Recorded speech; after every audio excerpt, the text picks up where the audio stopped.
Hello દોસ્તો, કેમ છો બધા? મજામાં ને?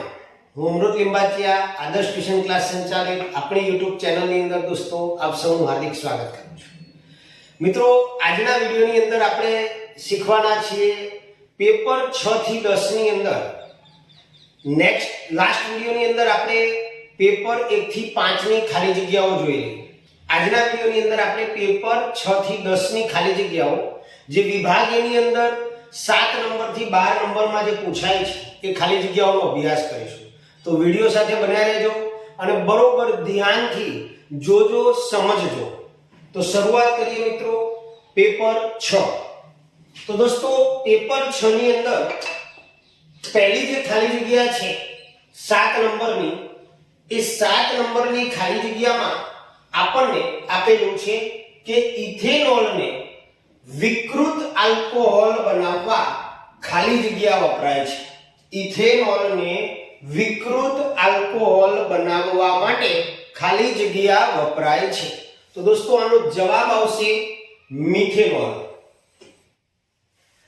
દોસ્તો ઇથેનોલ જે છે એ ઇથેનોલનું સેવન કરવાથી માનસિક તાણમાં રાહત વ્યક્તિ અનુભવે, પરંતુ જો ઇથેનોલની અંદર થોડાક માત્રામાં પણ જો મિથેનોલ ઉમેરી દેવામાં આવે તો વ્યક્તિનું મૃત્યુ થઈ શકે છે. એટલે એને વિકૃત બનાવવા માટે મિથેનોલનો ઉપયોગ થાય. ઇથેનોલને વિકૃત આલ્કોહોલ બનાવવા માટે મિથેનોલનો ઉપયોગ થાય, એટલે આપણો આન્સર આવશે મિથેનોલ. ત્યાર પછી બીજી 8 નંબરની ખાલી જગ્યામાં જઈએ. સોલેનોઇડની ખાલી જગ્યા ચુંબકીય ક્ષેત્ર શૂન્ય હોય. સોલેનોઇડ આપણે ગુંચળાની રચના તમે સમજ્યા હશો. તો કોઈ પણ નરમ લોખંડ હોય એની ઉપર જે તાંબાનો તાર વીંટાળીને બનાવવામાં આવે એને સોલેનોઇડ કહેવાય. તો એ સોલેનોઇડની અંદર ખાલી જગ્યા ચુંબકીય ક્ષેત્ર હોય તો શૂન્ય હોય, બહુ જ ઓછું હોય જ નહીં. તો બહાર એનો જવાબ દોસ્તો આવશે સોલેનોઇડની બહારના ભાગમાં ચુંબકીય ક્ષેત્ર શૂન્ય હોય છે. ત્યાર પછી 9 નંબરની ખાલી જગ્યા જઠર ગ્રંથિઓમાં ખાલી જગ્યાનો સમાવેશ થાય છે. દોસ્તો જઠર ગ્રંથિ, જઠરની અંદર જઠર ગ્રંથિઓ આવેલી હોય, એમાંથી જઠર રસનો સ્ત્રાવ થાય. હવે આ જે જઠર રસ છે એમાં 3 વસ્તુઓ આવે. એક તો શ્લેષ્મા આવે, એક હાઇડ્રોક્લોરિક એસિડ અને એક પેપ્સિન. પેપ્સિનનું કામ શું છે? તો એ પ્રોટીનનું પાચન કરે. તો દોસ્તો જઠર ગ્રંથિમાં ખાલી જગ્યાનો સમાવેશ થાય તો એનો જવાબ આવશે દોસ્તો પેપ્સિન. જઠર ગ્રંથિની અંદર પેપ્સિનનો સમાવેશ થાય. 10 નંબરની ખાલી જગ્યા મિત્રો, ખાલી જગ્યામાં પ્રોટીન સંશ્લેષણ માટેની સૂચનાનો સ્ત્રોત હોય છે. આગળના પેપરોમાં પણ આ પ્રશ્ન આવી ગયો છે, ખાલી રજૂઆત જુદી હતી. તો પ્રોટીન સંશ્લેષણની સૂચનાનો સ્ત્રોત એ ડીએનએ ની અંદર હોય. ઓકે. ત્યાર પછી 11 નંબરની ખાલી જગ્યા જે માધ્યમ પ્રકાશીય ઘટ હોય, જે માધ્યમ પ્રકાશીય ઘટ હોય એનો વક્રીભવનાંક હંમેશા ખાલી જગ્યા હોય. દોસ્તો જેમ પ્રકાશીય ઘટ માધ્યમ હોય એમ એનો વક્રીભવનાંક વધારે હોય, એટલે આનો જવાબ આવશે દોસ્તો વધુ હોય છે. અને 12 નંબરની ખાલી જગ્યા, ખાલી જગ્યા હવામાં જગારા મારતી સફેદ જ્યોત સાથે સળગે છે. તો દોસ્તો 3 ઓપ્શન છે આપણી પાસે: સોડિયમ, લિથિયમ, મેગ્નેશિયમ. તમે પહેલા જ પાઠની અંદર રસાયણ વિજ્ઞાનમાં ભણીને આવ્યા છો કે મેગ્નેશિયમની પટ્ટીને જ્યારે આપણે સળગાવીએ કાચ પેપર ઘસીને, ત્યારે આંખને આંજી નાખે એવા પ્રકાશથી એ સળગે છે. તો આનો જવાબ દોસ્તો આવશે મેગ્નેશિયમની જે પટ્ટી છે અથવા મેગ્નેશિયમ છે એ હવાની અંદર જગારા મારતી સફેદ જ્યોત સાથે સળગે છે. ઓકે દોસ્તો, તો અહીંયા આપણે પેપર 6 નો અભ્યાસ કર્યો. હવે આપણે પેપર 7 ની અંદર જઈશું. દોસ્તો હવે આપણે પેપર નંબર 7 માં જઈએ. પેપર નંબર 7 જે છે એની ખાલી જગ્યા છે 7ની. બેન્ઝીનમાં ખાલી જગ્યા એકલ બંધ અને ખાલી જગ્યા દ્વિબંધ હોય છે. બેન્ઝીનની અંદર ખાલી જગ્યા એકલ બંધ અને ખાલી જગ્યા દ્વિબંધ હોય છે. દોસ્તો બેન્ઝીનની રચના પહેલા તો આપણને ખ્યાલ હોવી જોઈએ. તો તો બેન્ઝીનનું ઇલેક્ટ્રોન બિંદુ નિરૂપણ, અને આપણે પહેલા બેન્ઝીનનું હું તમને સમજાવી દઉં એટલે તમને ખ્યાલ આવે કે કઈ રીતે હોય.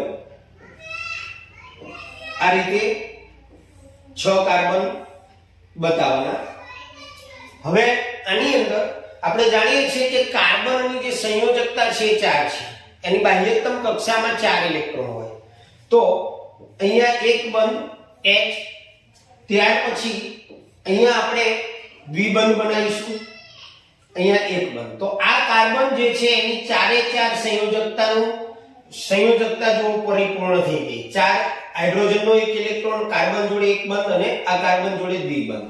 એ જ રીતે અહીંયા આપણે એક H લખીશું અને અહીંયા એક બંધ બનાવીશું. તો અહીંયા કાર્બનના થઈ ગયા 4 બંધ. ત્યાર પછી અહીંયા દ્વિબંધ રાખીશું, અહીંયા એક H રાખીશું, એટલે અહીંયા 1 2 3 અને 4. પછી અહીંયા સિંગલ બોન્ડ રાખીશું, સિંગલ બોન્ડ H, અહીંયા ડબલ બોન્ડ, અહીંયા H. આ રીતે દોસ્તો હોય. તો હવે આપણો પ્રશ્ન શું છે? આ જે છે એ આખું બેન્ઝીનનું બંધારણ બતાવ્યું મેં તમને.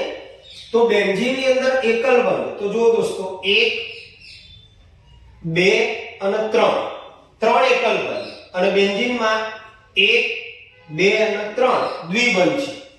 તો જવાબ તમારો આવશે 3 3. એટલે કે બેન્ઝીનમાં 3 એકલ બંધ હોય અને 3 દ્વિબંધ હોય. ઓકે, તો બેન્ઝીનની અંદર એકલ બંધ 3 હોય અને દ્વિબંધ 3 હોય. ત્યાર પછી ચુંબકનું ચુંબકત્વ ખાલી જગ્યા આગળ મહત્તમ હોય. દોસ્તો કોઈ પણ ચુંબક હોય એનું ચુંબકત્વ જે છે સૌથી વધુ ક્યાં હોય? તો ધ્રુવ આગળ. એના જે બે છેડા હોય એ બંને છેડા આગળ ચુંબકનું ચુંબકત્વ વધારે હોય. ત્યાર પછી 9 નંબરની ખાલી જગ્યા દોસ્તો કે મૂત્ર નિર્માણની પ્રારંભિક ગાળણની પ્રક્રિયામાં ખાલી જગ્યા હોય છે. જ્યારે મૂત્રનું નિર્માણ થાય ત્યારે એની ગાળણની પ્રક્રિયામાં શરૂઆતમાં શું હોય? તો એનો જવાબ દોસ્તો આવશે એમિનો એસિડ. મૂત્ર નિર્માણની પ્રારંભિક ગાળણની પ્રક્રિયાની અંદર એમિનો એસિડ હોય છે. 10 નંબરની ખાલી જગ્યા દોસ્તો ખાલી જગ્યા લક્ષણોને નિયંત્રિત કરે છે. તમને આવડતો જ હશે, તમે કમેન્ટ કરજો 100% કે ખાલી જગ્યા એ લક્ષણોને નિયંત્રિત કરે છે. તો એનો જવાબ દોસ્તો આવશે ડીએનએ. ડીએનએ આપણા લક્ષણોને નિયંત્રિત કરે. 11 નંબરની ખાલી જગ્યા છે કે એક લેન્સનો પાવર +2.0D છે. યાદ રાખજો, લેન્સનો પાવર 2.0D છે. તો આ લેન્સ ખાલી જગ્યા પ્રકારનો લેન્સ હશે. આપણને 3 ઓપ્શન આપેલા છે: અંતર્ગોળ, બહિર્ગોળ અને સમતલ. દોસ્તો ખ્યાલ છે તમને? તો જવાબ આપો કોમેન્ટની અંદર. દોસ્તો યાદ રાખજો, જ્યારે પણ કોઈ પણ લેન્સનો પાવર પ્લસમાં આવે ત્યારે બહિર્ગોળ લેન્સ, અને માઈનસમાં આવે તો એ અંતર્ગોળ લેન્સ.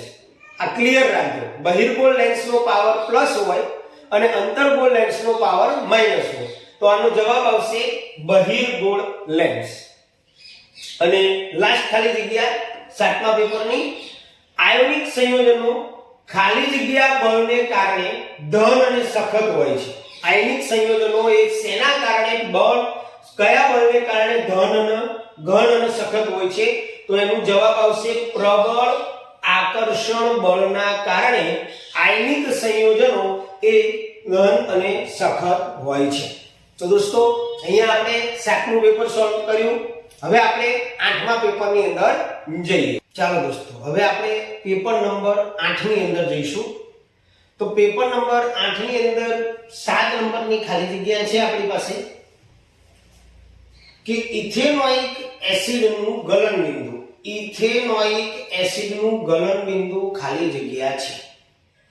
ચાલો દોસ્તો, જવાબ 3 આપણને આપેલા છે: 271 કેલ્વિન, 290 કેલ્વિન અને 300 કેલ્વિન. તો શું જવાબ આવશે? ખ્યાલ આવશે દોસ્તો? આનો જવાબ આવશે 290 કેલ્વિન. યાર, ઇથેનોઇક એસિડનું ગલનબિંદુ 290 કેલ્વિન છે.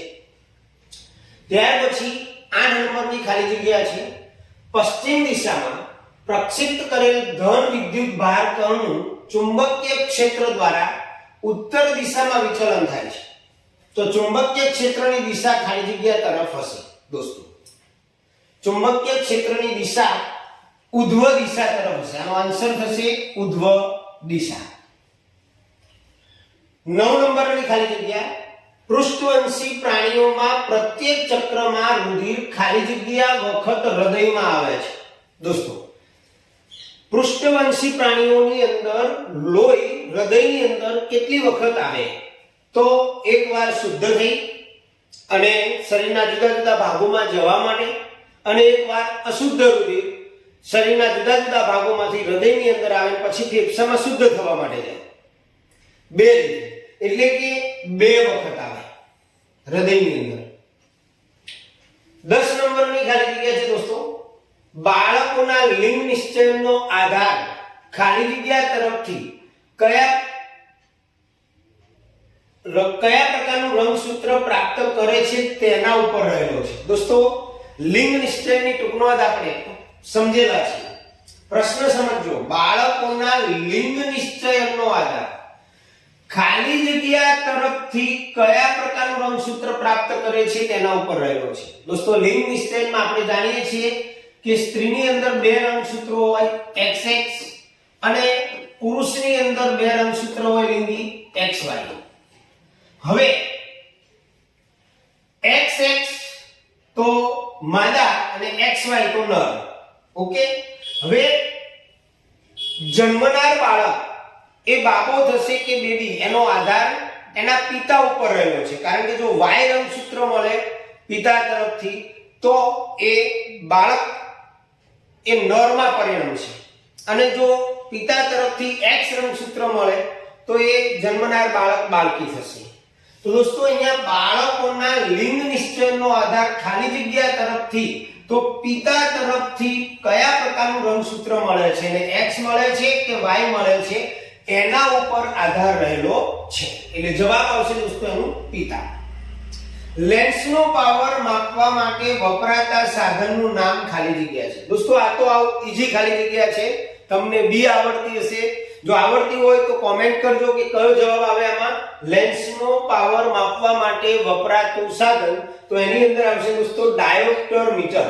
લેન્સનો પાવર માપવા માટે કયું સાધન વપરાય? Dioptre metre.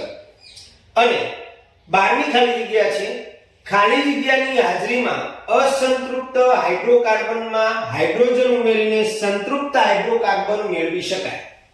ખાલી જગ્યાની હાજરીમાં અસંતૃપ્ત હાઇડ્રોકાર્બનમાં હાઇડ્રોજન ઉમેરી સંતૃપ્ત હાઇડ્રોકાર્બન મેળવી શકાય. પહેલા તો ખ્યાલ આવવો જોઈએ આ હાઇડ્રોજનેશન પ્રક્રિયા છે જેમાં નિકલ ઉદ્દીપક, થોડું પ્રિન્ટિંગ મિસ્ટેક છે, નિકાલ ને નિકલ ઉદ્દીપક. નિકલ ઉદ્દીપકની હાજરીમાં હાઇડ્રોકાર્બન સંયોજનની અંદરથી અસંતૃપ્ત જે હાઇડ્રોકાર્બન સંયોજન હોય એમાંથી આપણે હાઇડ્રોજન ઉમેરીને સંતૃપ્ત હાઇડ્રોકાર્બન બનાવી શકીએ છીએ. તો નિકલ ઉદ્દીપક જવાબ આવશે દોસ્તો. તો આ થયું દોસ્તો પેપર નંબર 8. જો આપને અમારું કામ ગમે તો અમારી ચેનલને દોસ્તો લાઈક અને શેર જરૂર કરજો જેથી વધુમાં વધુ વિદ્યાર્થીઓ એનો લાભ લઈ શકે અને સુપર તૈયારી કરી શકે અને સારામાં સારું પરિણામ લાવી શકે. અમારો હેતુ આ જ છે. અને જો આપ અમારી ચેનલ પર નવા હો તો સબસ્ક્રાઇબ કરજો જેથી નવા બનનાર તમામ લેટેસ્ટ વિડિયો આપના સુધી પહોંચતા રહે, એની અપડેટ આવતી રહે. છેક બોર્ડની એક્ઝામ પૂરી થાય ત્યાં સુધી આપને નવા વિડિયો મળતા રહેશે દોસ્તો. આ સિવાય પણ અમારી ચેનલ ઉપર ગણિતને લગતા લગભગ બધા જ ચેપ્ટરો જે છે એની સંપૂર્ણ તૈયારી કરાવવામાં આવેલી છે. તો જો આપને કોઈ ચેપ્ટર કદાચ કાચું હોય તો એની સુપર મેથડથી તમને દરેકે દરેક સમ્સ સારી રીતે સોલ્વ કરાવવાનો પ્રયત્ન કરેલો છે તો એને પણ જોજો. હવે દોસ્તો આપણે જઈશું પેપર નંબર 9 ની અંદર. ચાલો દોસ્તો હવે આપણે પેપર નંબર 9 નું રિવિઝન કરીશું જેની અંદર ખાલી જગ્યા નંબર 7 થી 12. તો દોસ્તો પેપર નંબર 9 ની અંદર 7 નંબરની ખાલી જગ્યા આપણને આપેલી છે કે આલ્કેન સમાનધર્મી શ્રેણીનો પ્રથમ સભ્ય. દોસ્તો આલ્કેન કીધું છે, ધ્યાન રાખજો. આલ્કેન સમાનધર્મી શ્રેણીનો પ્રથમ સભ્ય ખાલી જગ્યા છે. તો આલ્કેન શ્રેણીમાં મિથેન, ઇથેન, પ્રોપેન, બ્યુટેન આવે દોસ્તો. અને આલ્કેન શ્રેણીનું સામાન્ય સૂત્ર પણ તમને ખબર છે CnH2n+2. તો દોસ્તો આલ્કેન સમાનધર્મી શ્રેણી જે છે એનું પ્રથમ સભ્ય આવશે દોસ્તો મિથેન. ક્લિયર? આલ્કેન સમાનધર્મી શ્રેણીનો પ્રથમ સભ્ય મિથેન આવશે. ત્યાર પછી 8 નંબરની ખાલી જગ્યા છે દોસ્તો કે શોર્ટ સર્કિટ વખતે પરિપથની અંદર વિદ્યુત પ્રવાહનું મૂલ્ય ખાલી જગ્યા છે ખૂબ જ ઘટી જાય છે, સતત બદલાય છે કે ખૂબ જ વધી જાય છે. જ્યારે શોર્ટ સર્કિટ થાય વિદ્યુત પ્રવાહની અંદર, ત્યારે શોર્ટ સર્કિટ થાય ત્યારે પરિપથની અંદર વિદ્યુત પ્રવાહ ઘટી જાય કે વધી જાય કે સતત બદલાયા કરે. તો દોસ્તો એનો જવાબ આવશે ખૂબ જ વધી જાય છે. દોસ્તો જ્યારે શોર્ટ સર્કિટ થતો હોય છે ત્યારે પરિપથની અંદર વિદ્યુત પ્રવાહનું મૂલ્ય એકદમ વધી જાય, ગરમી એકદમ પેદા થાય અને આગ લાગવાની શક્યતા રહે. એટલે અહીંયા જવાબ આવશે ખૂબ જ વધી જાય છે. ઉરોદર પટલ ખાલી જગ્યા તંત્રનું અંગ છે. દોસ્તો પહેલા તો ઉરોદર પટલ એક પડદો છે જે આપણા પેટ અને છાતીની વચ્ચે આવેલો હોય છે. અને જ્યારે આપણે શ્વાસોશ્વાસ કરીએ છીએ ત્યારે એ ઉરોદર પટલનું મૂવમેન્ટ થાય છે. તો ઉરોદર પટલ જે છે એ ખાલી જગ્યા તંત્રનું અંગ છે. તો દોસ્તો એનો જવાબ આવશે શ્વસન. ઉરોદર પટલ એ શ્વસન તંત્રનું અંગ છે. ઓકે. ત્યાર પછી 10 નંબરની ખાલી જગ્યા છે કે પિતૃઓના લક્ષણો ખાલી જગ્યામાંથી પ્રાપ્ત થઈ સંતતિમાં ઉતરી આવે છે. તો પિતૃના લક્ષણો કોષરસમાંથી પ્રાપ્ત થઈ સંતતિમાં ઉતરી આવે, જનીનમાંથી પ્રાપ્ત થઈ સંતતિમાં ઉતરી આવે કે રિબોઝોમમાંથી? દોસ્તો ચાલો ખ્યાલ છે આનો જવાબ કે આપણને પિતા તરફથી મળતા જે લક્ષણો છે એ શેના દ્વારા પ્રાપ્ત થાય છે? તો કોમેન્ટ જરૂર કરજો દોસ્તો. આનો જવાબ આવશે દોસ્તો જનીન. પિતૃના લક્ષણો જે છે જનીનમાંથી પ્રાપ્ત થઈ અને આપણા બાળકોની અંદર અથવા સંતતિની અંદર આવે છે. 11 નંબરની ખાલી જગ્યા છે દોસ્તો કે એક ગોલીય અરીસો કીધો છે અને એક પાતળો ગોલીય લેન્સ. એક ગોલીય અરીસો અને એક પાતળા ગોલીય લેન્સ, આ બંનેની કેન્દ્ર લંબાઈ -15 સેન્ટીમીટર છે. તો એ અરીસો અને લેન્સ ખાલી જગ્યા હશે. બરોબર સમજો. અરીસો અને લેન્સ આ બંનેની કેન્દ્ર લંબાઈ કેટલી છે? -15. દોસ્તો યાદ રાખજો કે નવી કાર્ટેશિયન સંજ્ઞા પદ્ધતિ પ્રમાણે જો કેન્દ્ર લંબાઈ માઈનસ હોય તો જે અરીસો છે એ અંતર્ગોળ હોય. બહિર્ગોળ અરીસાની કેન્દ્ર લંબાઈ ધનમાં આવે તો અરીસો અંતર્ગોળ અને લેન્સ એ પણ અંતર્ગોળ જ આવશે. એટલે કે અહીંયા જવાબ આવશે દોસ્તો બંને અંતર્ગોળ. આ ક્લિયર? આ અમુક નાના કોન્સેપ્ટ ક્લિયર રાખવાના કે ભાઈ ગોલીય અરીસો જે છે તો અરીસો જે છે એની કેન્દ્ર લંબાઈ ઋણમાં આવે. નવી કાર્ટેશિયન સંજ્ઞા પદ્ધતિ પ્રમાણે અરીસાની કેન્દ્ર લંબાઈ ઋણમાં આવે, બહિર્ગોળ લેન્સની કેન્દ્ર લંબાઈ ધનમાં આવે અને અંતર્ગોળ લેન્સની કેન્દ્ર લંબાઈ ઋણમાં આવે. આ કોન્સેપ્ટ ક્લિયર હશે તો કોઈ પણ રીતે તમને ખાલી જગ્યા પૂછશે તો યાદ રહેશે. તો અંતર્ગોળ લેન્સની કેન્દ્ર લંબાઈ ઋણ અને અંતર્ગોળ અરીસાની કેન્દ્ર લંબાઈ પણ ઋણ, એટલે બંને અંતર્ગોળ હશે. અને લાસ્ટ ખાલી જગ્યા ધાતુ પ્રવાહી સ્વરૂપે છે. તો દોસ્તો એનો જવાબ તમને ખ્યાલ જ છે, પારો. ઓકે. તો અહીંયા આપણે 9 નંબરનું પેપર પૂરું કર્યું. હવે આપણે 10 નંબરના પેપરની અંદર જઈશું. મજા આવે છે ને દોસ્તો? બસ તન તોડ મહેનત કરતા રહો, સ્માર્ટ વર્ક કરતા રહો અને પ્લાનિંગ થી આયોજન કરો. તમે ખૂબ જ સારા માર્ક્સે પાસ થઈ જશો દોસ્તો. હવે આપણે પેપર નંબર 10 ની અંદર જઈશું. પેપર નંબર 10 ની અંદર આપણને 7 નંબરની ખાલી જગ્યા આપેલી છે કે નારંગી, લીંબુ જેવા પદાર્થોમાં ખાલી જગ્યા એસિડ રહેલો છે. પહેલા તો એના માટે આપણને જુદા જુદા પદાર્થોમાં કયા એસિડ છે એ આપણને ખ્યાલ હોવો જોઈએ. હવે અહીંયા આપણને 3 નામ આપેલા છે દોસ્તો: લેક્ટિક એસિડ, સાઇટ્રિક એસિડ અને ટાર્ટ્રિક એસિડ. તો સૌથી પહેલા આપણને એ ખ્યાલ હોવો જોઈએ કે ભાઈ લેક્ટિક એસિડ, દોસ્તો દહીંની અંદર લેક્ટિક એસિડ આવે. દહીંની અંદર લેક્ટિક એસિડ આવે.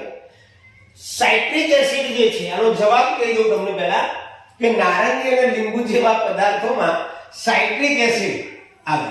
નારંગી અને લીંબુ એની અંદર સાઇટ્રિક એસિડ આવે. હવે ટાર્ટ્રિક એસિડ શેની અંદર આવે દોસ્તો? તો આંબલીની અંદર. આંબલીમાં ટાર્ટ્રિક એસિડ આવે. બરોબર? તો ગમે તે રીતે તમને કદાચ ક્વેશ્ચન પૂછે તો પણ આ વિડિયોના માધ્યમથી તમને ખ્યાલ આવી જશે કે ભાઈ દહીંનું પૂછ્યું કે ભાઈ દહીંની અંદર ખાલી જગ્યા એસિડ રહેલો છે તો લેક્ટિક એસિડ આવે. આંબલીમાં ખાલી જગ્યા એસિડ રહેલો છે તો ટાર્ટ્રિક એસિડ આવે. અને લીંબુ અને નારંગી જેવા પદાર્થની અંદર સાઇટ્રિક એસિડ રહેલો છે. 8 નંબરની ખાલી જગ્યા દોસ્તો, ખાલી જગ્યા ધાતુને કેરોસીનમાં ડુબાડી રાખવામાં આવે છે.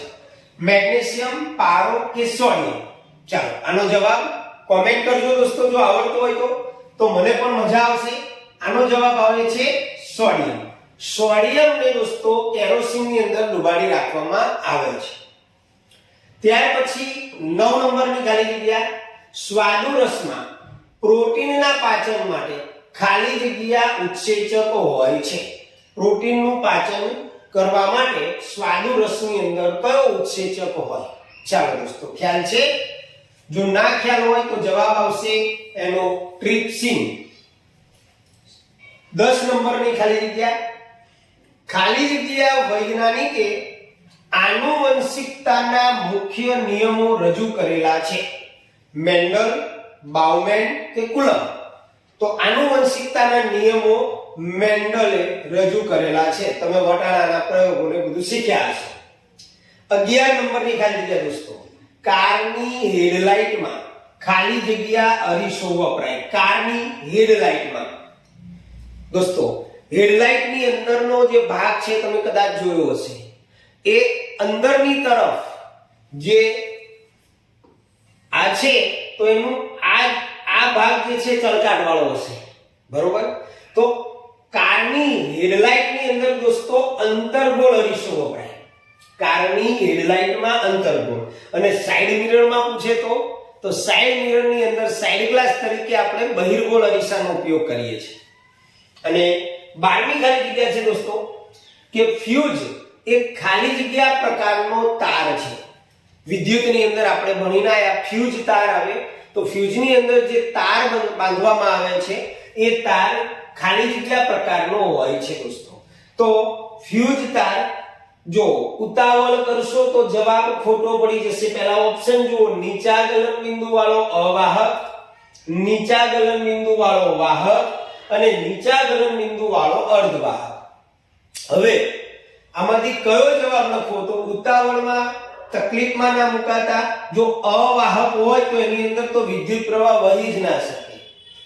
એટલે આનો જવાબ દોસ્તો આવશે નીચા ગલનબિંદુ વાળો વાહક તાર વપરાય.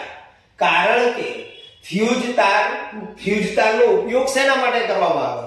કે જ્યારે કોઈક વાર પ્રવાહ એકદમ વધી જાય તો ફ્યુઝ તાર નીચા ગલનબિંદુ વાળો હોય તો એ સરળતાથી પીગળી જાય અને પરિપથ ખુલ્લો થઈ જાય તો આપણા ઘરની અંદર જે ઉપકરણો રહેલા હોય એને નુકસાન ના થાય.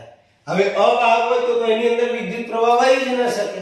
એટલે વાહક આવે, નીચા ગલનબિંદુ વાળો વાહક તાર વાપરવામાં આવે છે. તો દોસ્તો અહીંયા આપણે આજના વિડિયોની અંદર આટલું જ રાખીશું. 6 થી 10 પેપરો આપણે જોયા.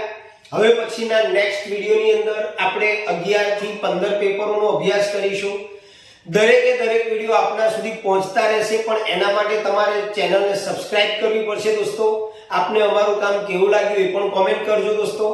હવે પછી મળીશું, ત્યાં સુધી આવજો. જય સ્વામિનારાયણ. મહેનત કરતા રહેજો.